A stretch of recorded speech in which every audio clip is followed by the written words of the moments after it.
अस्सलाम वालेकुम to all of you. My name is Abdul Karim अराई।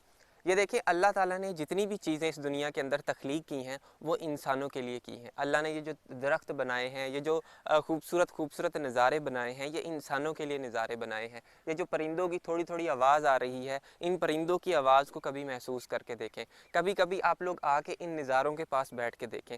जब हम लोग परेशान होते हैं, हम लोग क्या करते हैं, हम लोग यूट्यूब पे वीडियोज़ चलाने लग जाते हैं, वीडियोज़ देखने लग जाते हैं कि शायद हमें इन वीडियोज़ से कोई रिलीफ़ मिलेगा। मगर मैं आप लोगों को कहता हूँ कि जब आप लोग परेशान होते हैं तो इन नज़ारों के पास अपना वक्त निकाल के इन नज़ारों के पास आएँ, अल्लाह की फ़ितरत के पास आएँ। आप देखें ये जो छोटी छोटी चीज़ें हैं ये अल्लाह ने कैसे बनाई हैं। जब आप लोग अल्लाह की फ़ितरत के पास आते हो तो आपको पता लगता है कि ये दुनिया के अंदर जितनी भी चीज़ें बनाई हैं अल्लाह ने हमारे लिए बनाई हैं, और आपकी जो परेशानियाँ होती हैं वो कम होने लग जाती हैं।